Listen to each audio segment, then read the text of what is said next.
Coming up this week on the Just Live Show 906, Richard and Gary are here, and we've got lots to talk about. There's a bit of a Richard rant segment, so enjoy that, where he talks about electric vehicles and ARM and other stuff as well. We're talking a bit about media services, cloud services, and things like that. Is that going to? Are we going to see a return back to local on-prem stuff? Who knows? We've got some Windows news, and we've got some music tech news, and some other stuff as well. So let's get straight to Richard and Gary. Richard, Gary, good evening. Good evening. Good evening.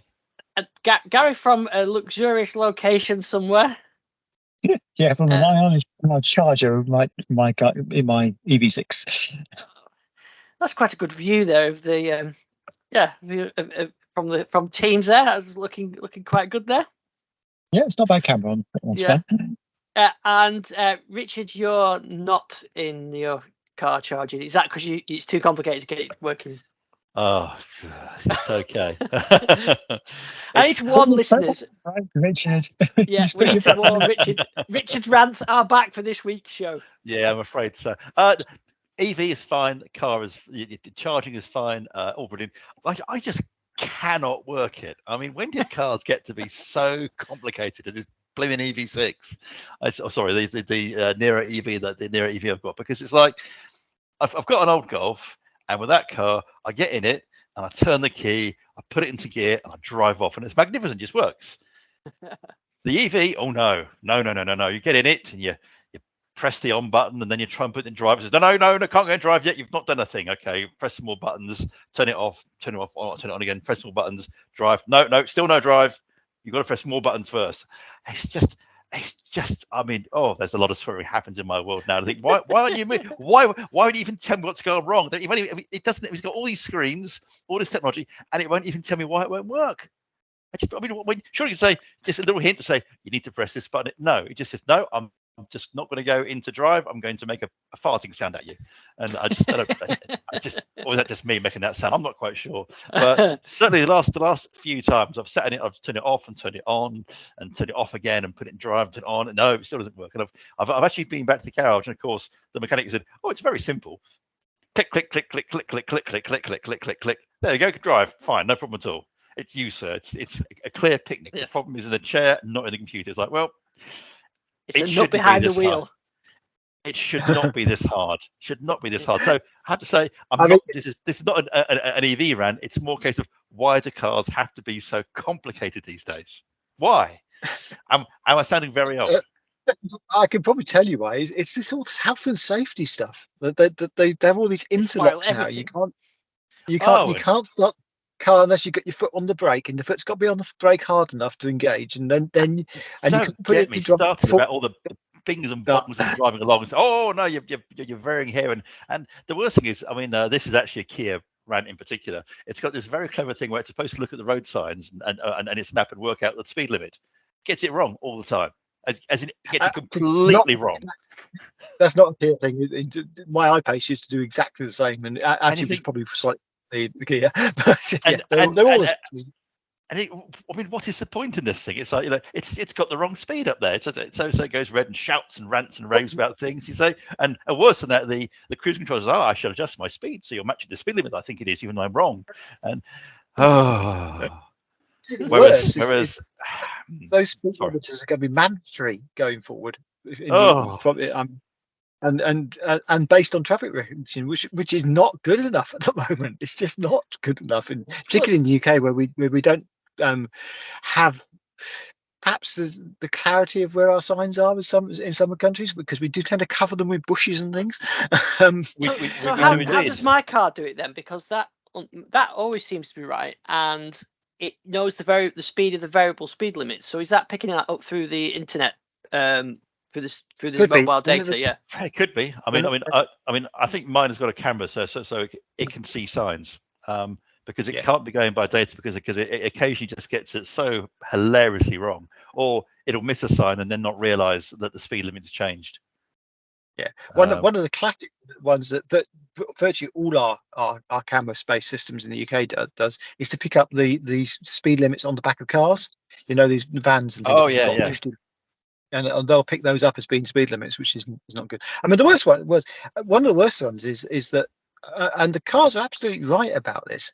So if you're on a 50 on a motorway, they have to have a repeater every so many feet or yards or meters, whatever. And I don't know what the distance actually is, but most of the roadworks don't have the repeaters in the right places. So you'll get into a 50-mile-an-hour roadworks.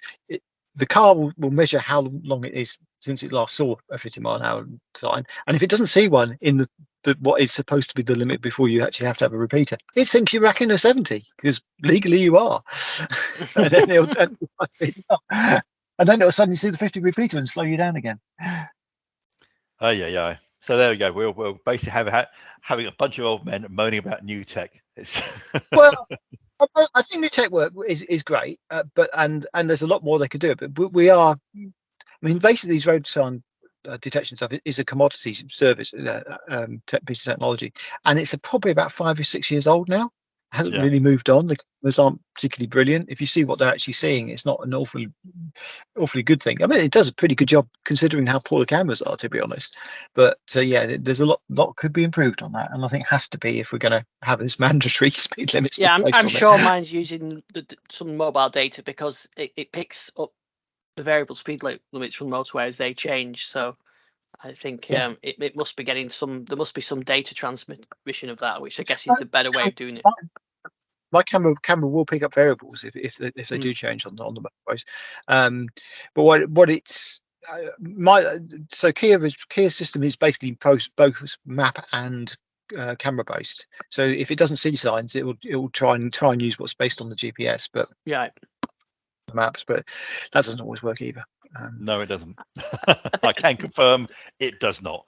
There should be, I suppose, some kind of standard where there's transmitters on the roadside, so a physical sign has a digital sign with it broadcasting it. This was just talked about many years ago. Transponders on the roadside to actually tell you what the speed, tell the car what the speed it should be going, and I seem to remember there was quite some pushback against it at the time. People not happy about the idea their car would be controlled by these transponders.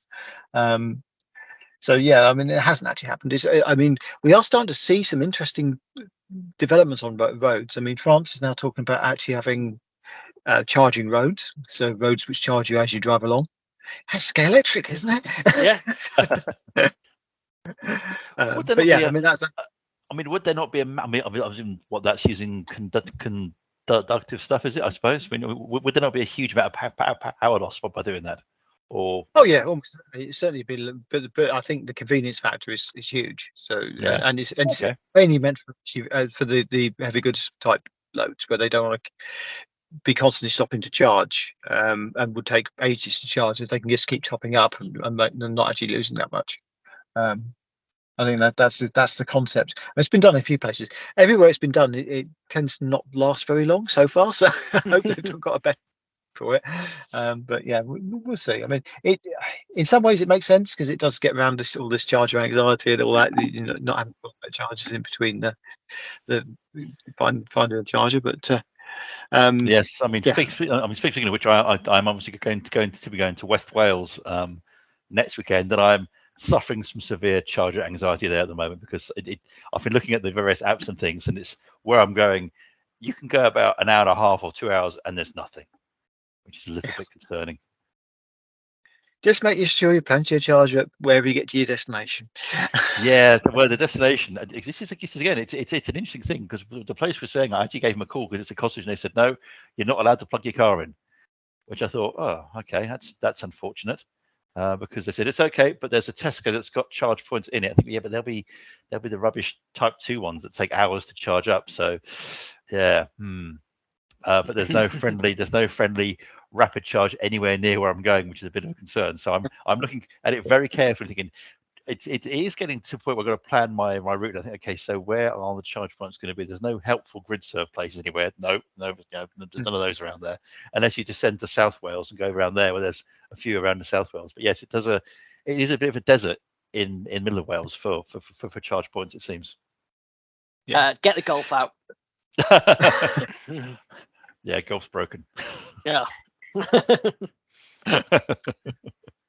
Well, you have got a handy new update for your Kia. It's just coming out. I don't know if you got it on yours yet, but which has the route, the EV route planning now, so it actually will plan your charge stops en route for you.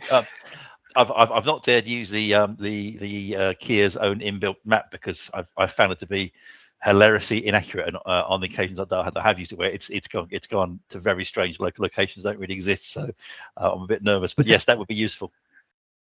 Yeah, it seems to have got a lot better actually with the last few updates. But Okay. we should see. I'm tending to use it tomorrow because I'm traveling over to Birmingham tomorrow, so I'll see what it suggests. And I mean, I will actually have enough charge anyway, but I want to see what as the routes. Yeah, I mean, I should have enough to get there. It's just that, I'm going to have to find a charge point somewhere around my destination where I can plug the car in for a few hours and let it charge up, and then I should have enough to charge to make it back again. It's just, it's the inconvenience of particularly in that part of the country. It does seem to be that part of the country where there just seems to be nothing. I'm not quite sure why no one's gone there yet. A lot of it's down to funding and also power. I mean, it's the usual thing that is actually to have decent charges, you need different power supplies, and a lot of places in Wales haven't got particularly good power supplies because there's a lot of challenges to get power to them. Although you'd think they, with all the hydroelectric in Wales, you've certainly got a good source of power. It's just actually getting the cables to it. It's the actual grid, which is challenging, but yeah, I mean, it should be feasible. There were a couple of new installs going in Wales the last few months, so you might find there's a few things popping up which aren't on the apps yet. I do hope so. That'd be great. I'll let you know. I will let you know next week how I get on. Yeah. Next week. Next week. Yes, it will be. No, it'll be the week after next when I do it. Yeah. Yeah. Now, while you've still got the slot of the Richard Rant slot, you've not used your full allocation of time yet. So I wanted to ask you about Windows on ARM. Oh, Ian, you devil, you. Yes, the Windows on ARM. So I had to dust off my Windows on ARM dev kit machine today because there was a problem, actually. I mean, it might be worthwhile mentioning this Apple security update that got rolled back. But I don't know if it's connected or what, but my Mac Mini mysteriously stopped being able to connect to Wi-Fi at all, just wouldn't connect. And so I thought, okay, no problem at all. I shall fall back to my Windows and ARM machine, which I've not used for a while. I wonder why I've not used it. And I fired it up, and it was catastrophically bad. I mean, I don't know if Microsoft has given up hope with it now, or they've stopped updating it, but I had to use I was trying to use Google Docs through a browser. I did try and use Chrome. Chrome was not happy at all on it. But even Edge wasn't particularly happy, and Google Docs simply wouldn't work. The mouse pointer kept disappearing, getting screen corruption, and I think I mean it's coming out for a year old now. This machine, I would expect it to be better than it is, or at least things to be fixed. But stuff like the clock is not sync. It still won't sync unless I sync it manually. So you fire it up and it's a few hours wrong.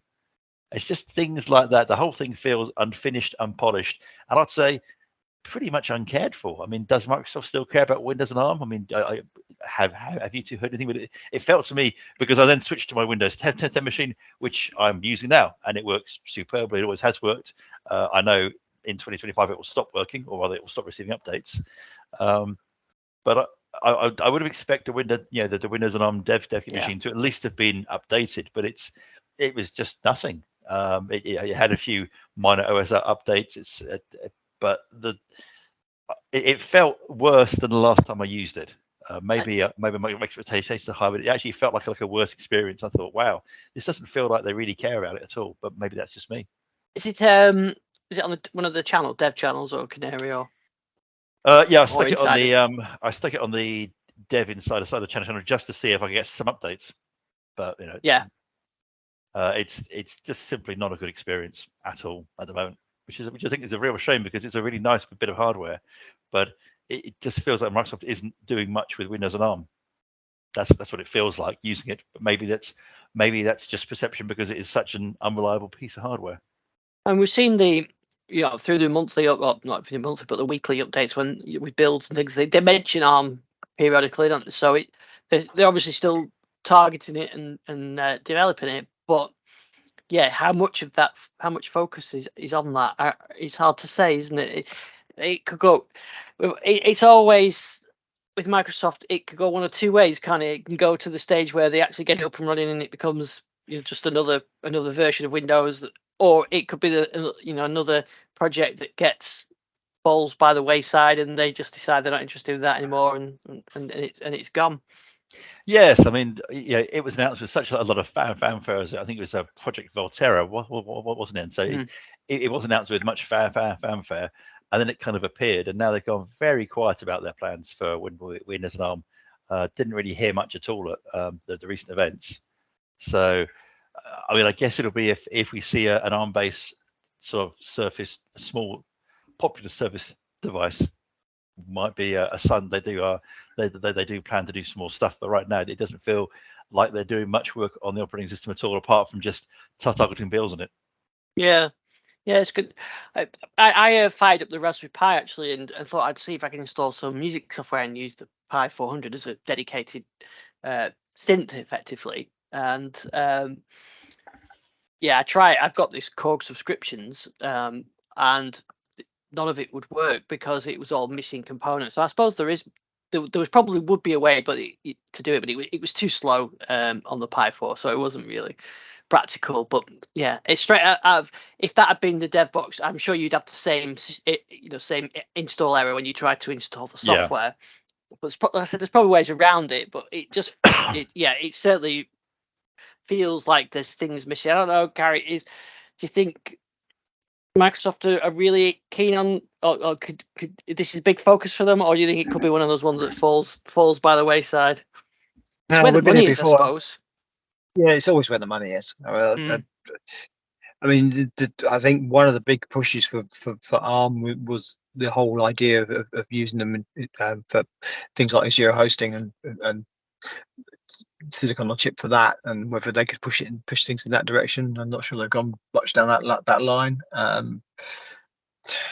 mean, there's as Richard says, most people who want to program on ARM are probably going to go Apple anyway. So is there money in it for Microsoft at all? Are there third-party ISVs and actually picking it up, which I don't see, and I don't really see anybody coding for ARM. Are hardware manufacturers even going to build ARM boxes other than I mean, they've got the ARM dev kit, but that's about the only thing you can actually buy. I mean, it's a nice bit of kit. They could certainly run a decent operating system on it. But yeah, it's an interesting one. I mean, Microsoft will pull the plug if they feel that they're not going to make money on it. Yeah. I mean, I don't know, Richard, if you come across the whole Azure Media Services debacle, which is happening at the moment. Oh, well, I'm gonna. You know what, Gary? I'll leave that to you to talk about, because I think I've used up my allocated time. If you forgot about that, yes, it's that is. I think debacle is the right word to be honest. Yeah, so Azure Media Services is basically Microsoft's video hosting and playback service with some machine learning AI stuff on it. But it's used by quite a lot of streaming services. It's used by a lot of event companies for streaming videos and like storing stuff. And Microsoft a couple of years ago, Microsoft a couple of years ago said this can be supported for at least 4 or 5 years. We could bring in a new version of the API next year, and you must spend time and go across this new API, because we won't be supporting the old API, but it'll be supported. The API will be supported for a year or so, for definite. And then last week, and maybe the week before, they suddenly said, no, we've decided that we're actually going to end of life Azure Media Services as of the middle of next year, and you've got a year to get off of it, and then everything's going to shut down. And this has caused some consternation amongst people, as you can well imagine, because they're now saying you need to go over to other hosting services, which okay, there are other hosting services out there, and some of them have got pretty good services, and some are even offering to transfer the the files across and create streaming endpoints. But a lot of people have built their complete infrastructure around the Azure Media Services, all the APIs, the calls, and it's not that simple to transfer for a lot of companies. And even if you transfer all the videos across, if you've got them linked in other databases and services, if you then got to redo all your links and everything, it's a lot of work for people. And there's a lot of consternation about this because of the way Microsoft sold the service only a year ago. And equally, if you look at the Azure Media Services website at the moment, it mentions nothing of this end of life. It's still selling the services, which is a bit bad, I think. Yeah, exactly. It is bad. Again, as you say, it's I think it's Microsoft that decided this isn't core and moving on. But I mean, I do wonder, and I've been wondering this for many years, just how often they can do this, because I mean, I'm getting to the point where I simply wouldn't trust them anymore with services, just in case they decide to pull the plug abruptly, having promised it will be around. It's getting to be. I'm getting more and more nervous by if support will carry on, and that's why I am disappointed with this Windows on dev kit machine. Yeah. And I think with the Azure one, the Azure Media Services one, this is actually probably one of the first times an Azure branded product has been discarded in this manner. And it did raise a few corporate eyebrows, I have to say. I bet it did, yeah. And this goes on to the... Go on.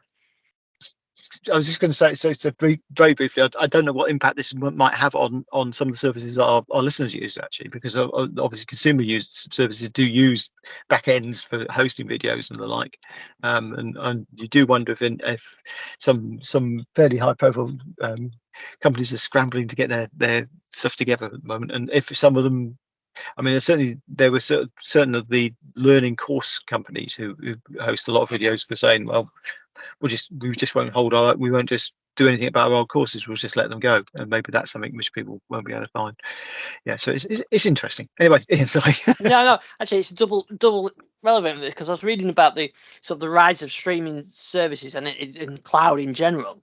But I think we talked about quite a few shows ago about how, as we move to the cloud and you're relying on these third-party services, things can just be taken away from you. I know in a consumer level, we're talking about media. So, I had my home media server and I ripped all my Revice DVDs on there, and while that server's around, they're not going to go away. Even I could copy them to the next server, and that's fine. But if I was watching a series on Netflix and Netflix pull it, then it's gone, and that's it. I can't watch it anywhere else. And there's a couple of shows. I think it was I saw another example of a Disney Plus film. I think it was been out on the streaming services for 4 weeks, and they've pulled it now. So you're not be able to see that. That's it done. Whether it ever comes out on another service or on a DVD or anything, it's unlikely. Now, I can't even remember the name of it, so it wasn't that big of a deal to me, but it might have been to somebody. And you put your trust in these third parties, and you're losing the services potentially that you could just have them taken away from you, like, without any particular notice. And I think for consumers, it's annoying. For business enterprises, it's incredibly frustrating and expensive. Yeah. And whether we'll see a return to frustration with cloud services, not just that the services can get pulled and APIs dropped, but also the increasing costs. From personal experience, I've migrated some things to the cloud. It's worked out cheaper. You don't need this, you don't need that. Great. And then over time, those costs creep up and up and up and up, and you're tied into that infrastructure. So it's not easy just to transfer away from it. And whether we're going to see some companies potentially look about, think, well, okay, it's just cheap. I'm just going to cancel this service, rebuild this, and have a physical server in my own data center, and I'm going to save me X amount. When that's going to happen, or whether we're too far down the line, but I don't know. These, computers in general computing is cyclical in nature, circular in nature, and cyclical. And so whether we'll see his return to on-prem a little bit. Yeah, I mean, I think that's certainly a thing which companies are considering is looking at their cloud costs, and because cloud costs have been going up dramatically recently. and are continuing to rise. And so, one of the whole justifications about going to the cloud was to save on infrastructure costs, staffing costs, running the servers, as well as obviously wishing to use the services. So I think there is a definite possible, there is. I wouldn't say it's a trend, but I think companies are giving more thought now to just how much it costs to run things in the cloud, and not least because as well as cost, services could suddenly disappear. It's it's funny how these things come around, but that's exactly. interesting. It goes round and round. And the more time you spend in the game, the more time you've seen this circle. Yes. It's all very 660, the move towards containers and whatever else, and we think, I'm pretty sure this sounds like time sharing on a mainframe. This does. Yeah. Well, as long as we get those big tape drives that can spin and destroy a wall, like we've seen at some of the computer museums. Yes, they were magnificent. They were. Yeah. I still want that. I still want that terminal that they had in the one at Bletchley Park. That was so nice.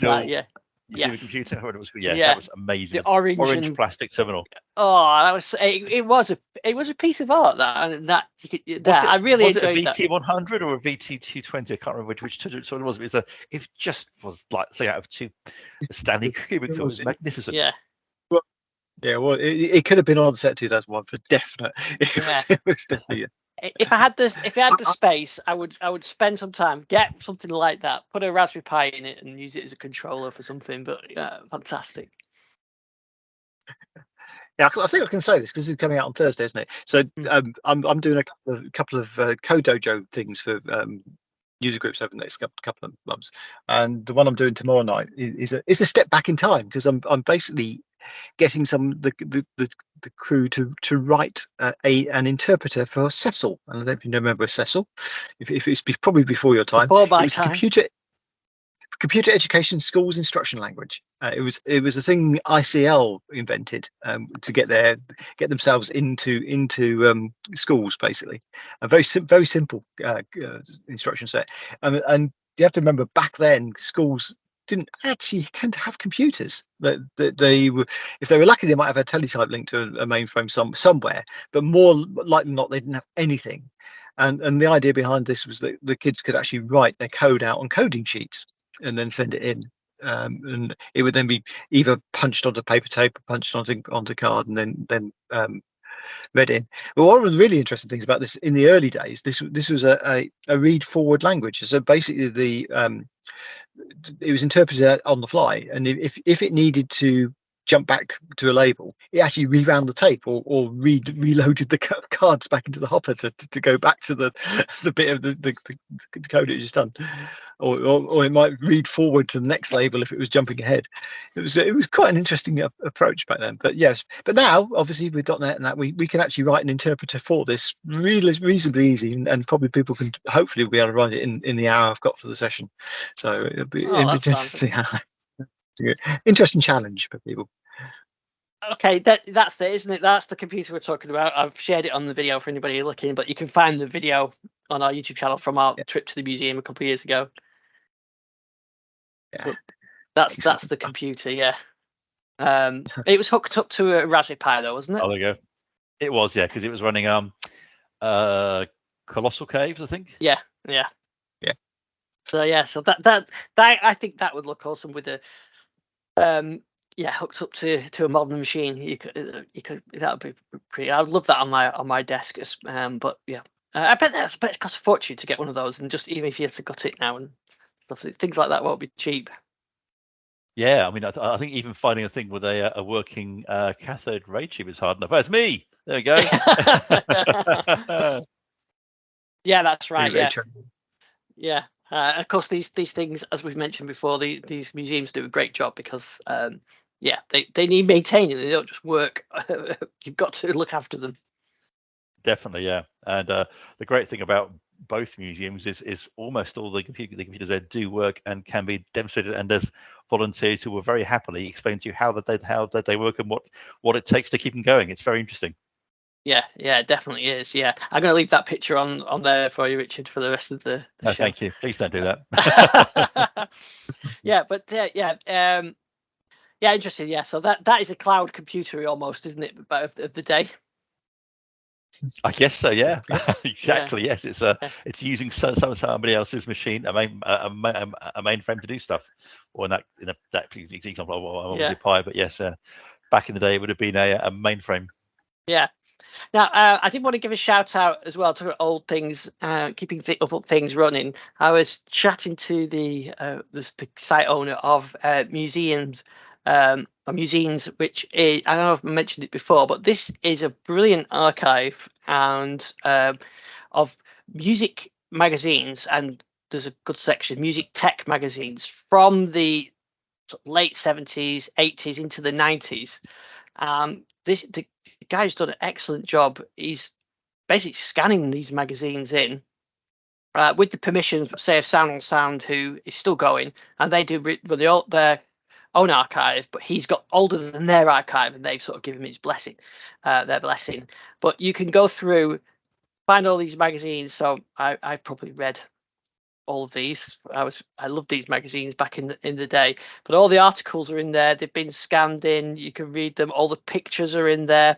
There's even links to certain there's related links, but even some things like adverts are in there. And even if there was like a floppy disk, remember the floppy, I don't mean computer floppy disk, floppy disks that you could play on your record player, flexi disks. Oh yeah, they were called. Yeah, he's even uploaded some of those as well. Wow, that's a labour of love, isn't it? Yeah, that's a lot of work. Absolutely. Look at this. I mean, this is brilliant. So there's one for the Commodore FM editor, so you can plug your edit your DX synth from a Commodore. Prices are in there. Also, it's an absolute brilliant job, and there's so many magazines in there, and you can search for it. So, I can search for the piece of kit that I want to review, and there you can see all the articles. So I can search for DX100, and I can find an article from 96 86 with all the details in it. It's an amazing resource. There's no adverts on it that I can see anyway, and you can contribute to it as well. But you can see he's still doing the project as well. So definitely, if you're into anything, if you're into 80s music in general, you got there's articles on there. But especially if you're into your computer tech, you can go and ring about Spectrum. What was it you had, Richard? TI-99. TI-994A or Texas Instruments. Yeah, let's have a look for TI. There it is. Yeah. So there's something. Yeah. Wow. Yeah. So there you go. So you can, anything you're interested in is all in there. I think I've got that cartridge, Music Maker. Well, there you go. I want to see that dug out, and I want to see a new side-by-side review with your ARM Windows. Which can you make better music for, with your ARM dev device or a TI-99 with the cartridge? Well, yeah, I mean the ARM device won't make any sound except through headphones, whereas a TI-99 will go straight through the television. Fantastic, yeah. Well, anyway, I just wanted to mention that it's a great project and well worth supporting and jumping on there. So have a look at that. Links in the show notes, and go on have a look at those. I had another music tech story. Now we talked about VSTs and virtual synthesizers, but what about a synthesizer in VR? And this is the Korg Gadget VR made. So the Korg Gadget is a iOS and Android app. I seem to remember that you can basically, it's kind of music tools. It's kind of not really a game, but it's a bit toy-ish, I would guess. But it's not like a full production studio, but you can create music, and there's these little virtual synthesizers. But they've brought this into Steam VR, and so you can actually play this if you've got a Quest. I think there was a couple of different Quest, or you can play it on Steam via the Steam VR. I haven't tried it myself yet, but I did get a video of it. Quite interesting. So yeah, one of the things people complain about with I won't play too much of that in case I get the copyright strike, but one of the things that people complain about with virtual synthesizers is there's not that they're hard to interact with the mice. So I don't know whether this will really solve that problem. You're a step away because you're using a controller to do them, but it's still a bit of fun. So I don't know whether I can be able to get this working. There was no demo version, so I didn't want to try it because my Windows mixed reality headset may not support it because it's not one of the supported ones. But I think it should work through Steam. Yeah. But yeah, if there's a demo, if I can find the demo, I get some time to play in it, I'll have a look. But yeah, I think it was £25 if you want to buy it.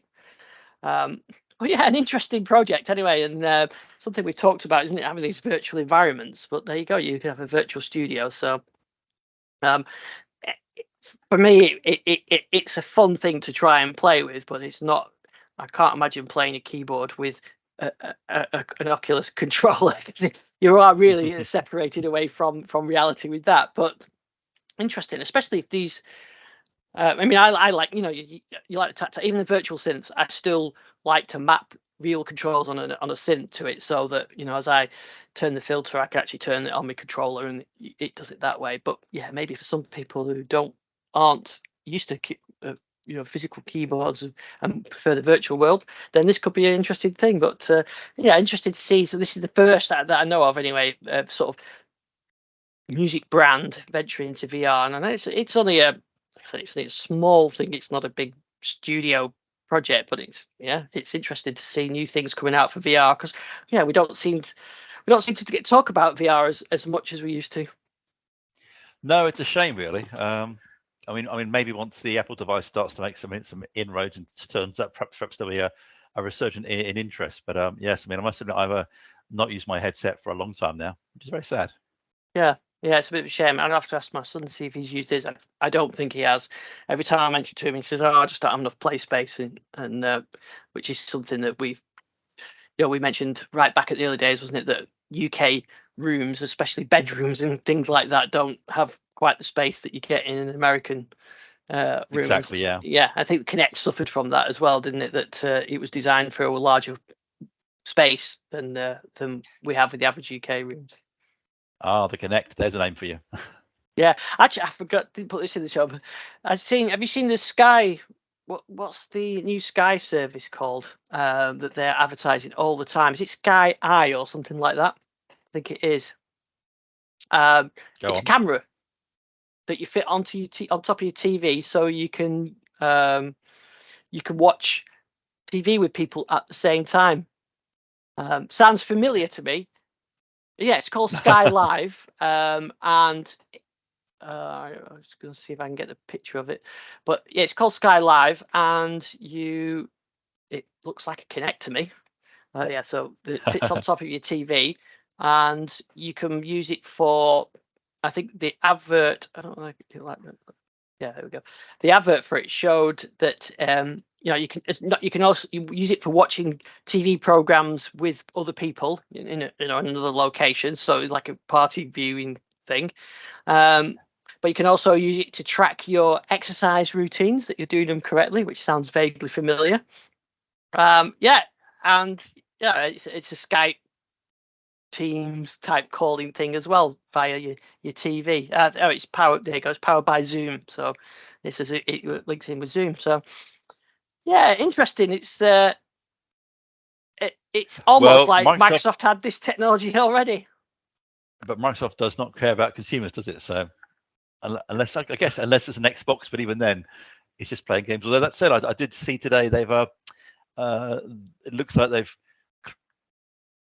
jumped another hurdle on their road to acquiring Activision. I see the FTC objections been overruled today, so maybe the consumer side isn't quite dead yet, but certainly it's a shame to see that, because you do think, wow, that was running years and years ago.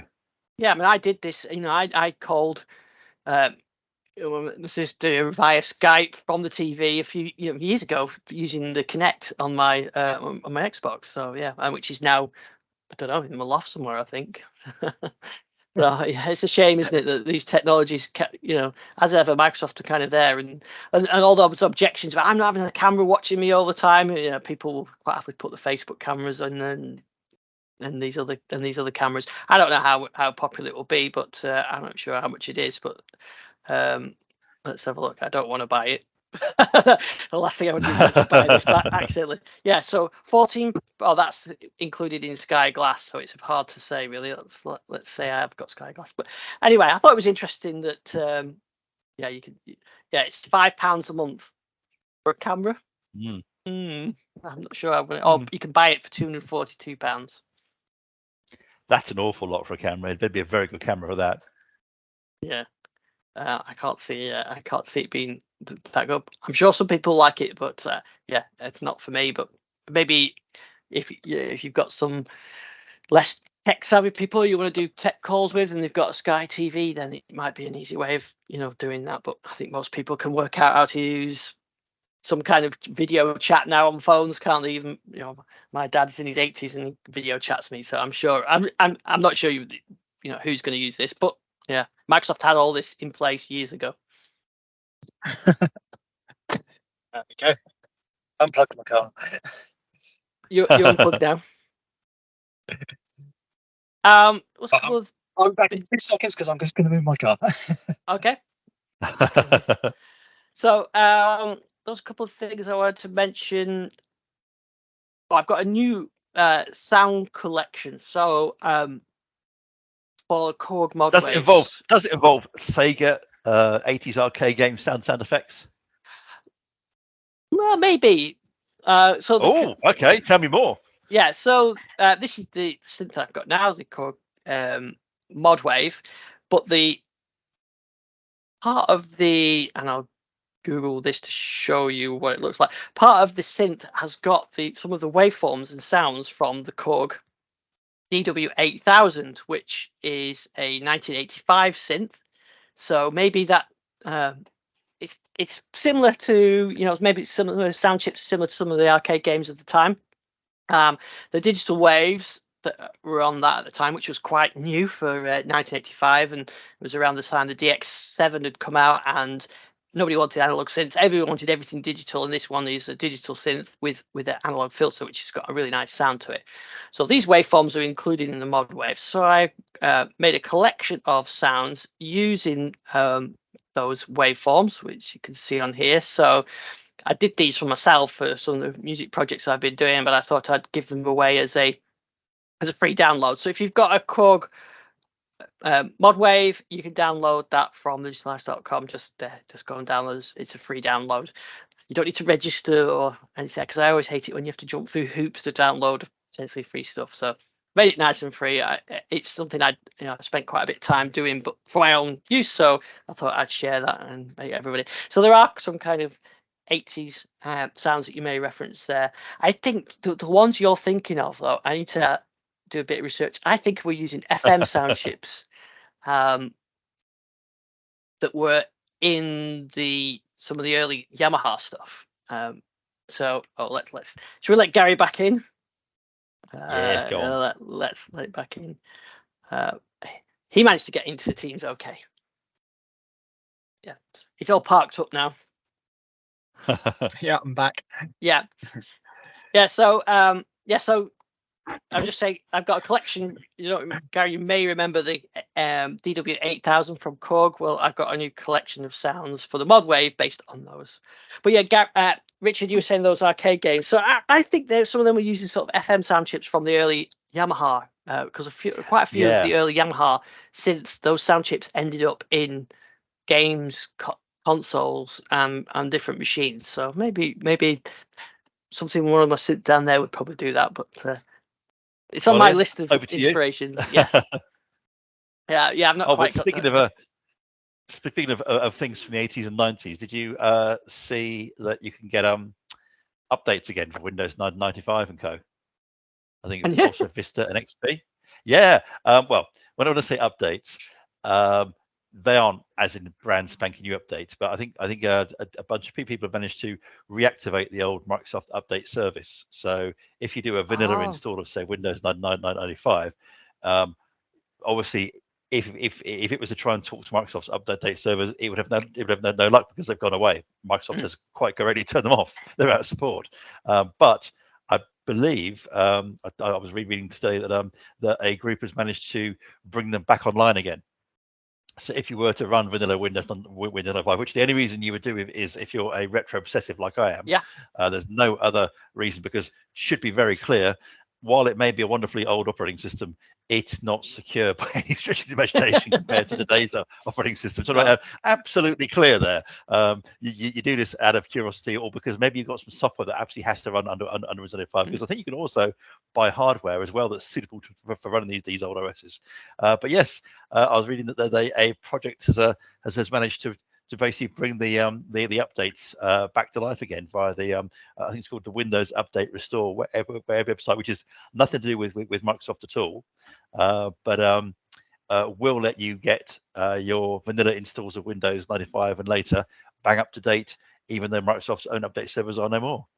Yeah, brilliant. That's it. Because it is, I've rebuilt a few machines for these virtual machines to try things out, and that would be great, especially if you've gone through the museums, the music magazines, you found an old Windows 95 program you want to try and run, and you just want to get the latest patch on there so it'll work. Yeah, great. Yeah, why not? Yeah, I'll tell you, that's a great idea.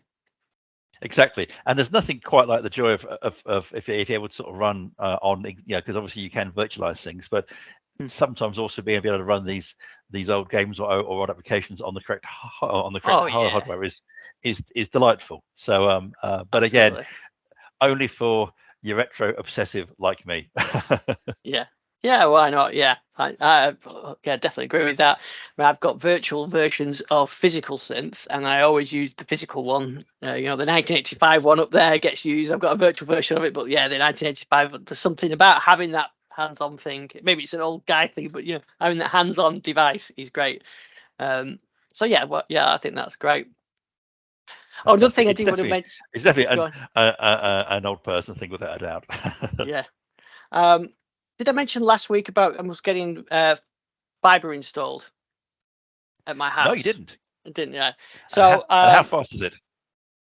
Well, actually, it was interesting. You can tell that they're obviously copper's going away, isn't it? So that they really want you to have fibre now. So I was using Sky Broadband, and it was actually cheaper for me to go onto fibre than it was to stay on fibre. So the cabinet. So I've done that. So I pay like £2 a month less when I've gone from 60 meg to 150 meg, 160 meg. I can pay more and get up to 400. I think it goes up in sort of £5, £10, £20 a month more. But I think 150, I was managing okay on 60. So I think 150 were probably okay. But it was interesting that they came out to do it last Wednesday, and they couldn't do it. The ducting in the street under the path outside the house was clogged up with clay, and said no matter what they do, this couldn't get through it. So they actually fitted the port in the house and did all that, unboxed the router, set all that up, and said someone else will come back and connect it up. So, okay, fine. So they connected all. So I had a little red right on my OpenReach box. Interesting, a couple of things, and for anybody else that has this, the phone socket was round the side into the back of the house, the side of the house, and the BT point was at the front of the house. So previous, when we've had the phone put in, they'd run the cable around, but they wouldn't run the fibre all the way around the house. It would only bring it through the front. So I had to move where I put my routers and my Hive controller and my Hue controller, and all that's all linked, isn't it? So I had to move all that. But what I did do is I didn't disconnect it all until they were ready, rather than doing it in preparation, because I thought in case it doesn't work, I'll leave everything where it is, which was luckily I did do that. But anyway, on Friday they did come back, and they didn't need to come in the house because they'd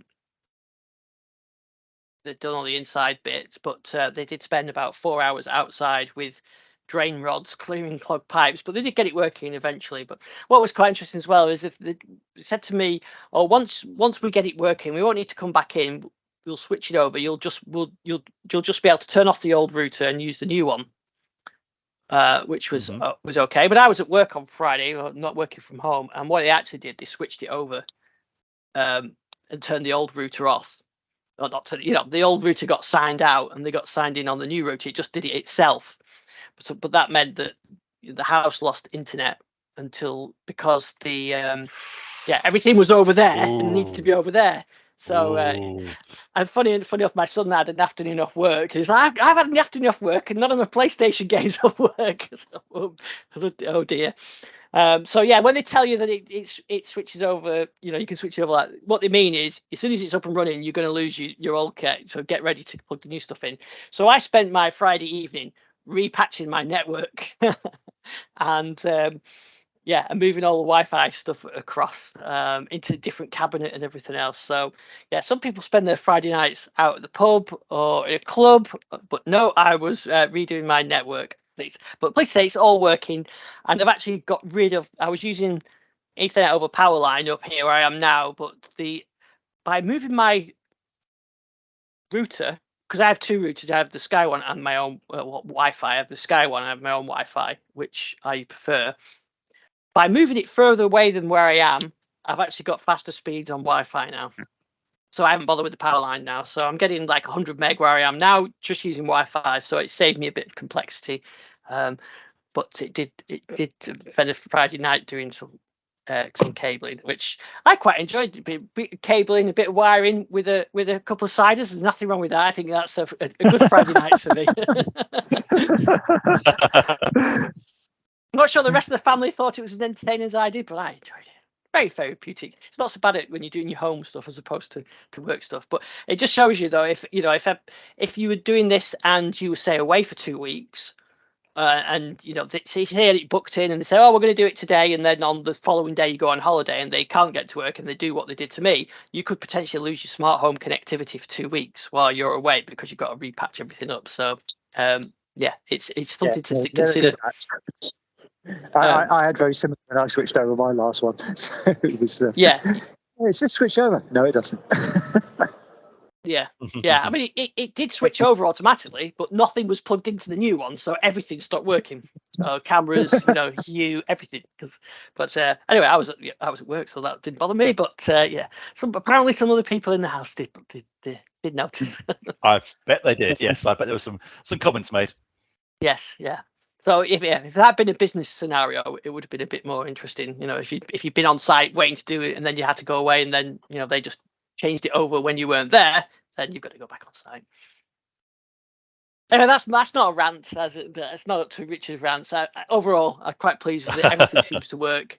The new router works. Everything's working okay on it, and I've got a decent speed, so can't complain too much. And I'm paying at £2 a month less. Good. So that's just about everything we've got. Oh, are you on Threads? I am on Threads. Yes, I'm on Threads. Only on Instagram in the first place. Is it 100 million? Yes, exactly. I think if you're on Instagram, you're on it automatically. So yes, I certainly found myself on Threads as well. Yes, you can find me Richard's feed. It's a slightly strange place. It seems to be mainly consistent of brands talking to each other from what I can see. But maybe that's just my feed. I don't know. Someone said to me, Threads is people speaking to you, and then things like T2 and Blue Sky, you talking to the people you actually want to talk to. Yeah, well, exactly. I mean, at the moment, most of the people I'm interested in are actually on Mastodon or Blue Sky. So we'll see what happens there. Are you aware of any tools where you can kind of do a cross post? So when you post in one place, it posts to all of them, or is there no API yet for Threads to do that? No. There's no API yet. I mean, obviously, a lot of the tools have gone away for some of the others, like Twitter. Yeah, well, exactly. This issue I have, if I create some content and do a YouTube video, I spend more time putting the links out than I would doing the video. Yeah, well, exactly. Sort of what I'd like to do really is to kind of write in one place and then it's sprayed everywhere. But it looks like, as you say, there's no APIs yet, but I'm sure they're coming. Twitter is. Yeah, that's very sad, but there we go. It is. Yeah, it is. I managed to get the old TweetDeck working as well, but whether that'll go away at the end of July, I think it possibly didn't that will. get brought back briefly. Yeah, I think I got it. It's working now. I switched back to it, but I think they're going to put it behind the paywall. So I'm not going to pay for that. So it's not that good. So I think I'll just But also I don't like the fact Threads is mobile app only, isn't it, as well? So they haven't got a. For now, for now. I mean, I'm sure that will change. Yeah, but and I've got, when I did my Instagram, I never really used to use Instagram, so I did a very small, focus thing with some music tech brands, and that was kind of it. So now it's totally different to my Twitter. I'd be great if I could sort of, there's a way of syncing that up as well, but yeah, I don't think that's going to happen. So it's just rebuilding your community of, the people you engage with. It's frustrating, isn't it? And of course, they've all been scattered. So while there are quite a lot on Threads, they're also, there's some people on Mastodon, some people on Blue Sky. It is very unfortunate, because obviously Twitter, everyone was there, and now everyone's scattered again. So it's fragmented. It's a little bit like when streaming video was the way forward, and that was great, and then suddenly there's a gazillion streaming services, and you've got to find the content you want and spread everywhere, and sometimes it might appear in one and disappear from another. So it's kind of feels like that, really. Yeah, it definitely does. Well, where can we find you? What's your public? For me, Mastodon, whatever. I think it's fairly safe if you just search for Richard Speed either on Mastodon, Blue Sky, or Threads. You should find me eventually. And you can do the same for me with Gary WMA, because that's what I am on all of them. Yeah. So my Instagram is one different. Or Instagram / Threads. It's Ian Dixon TDL.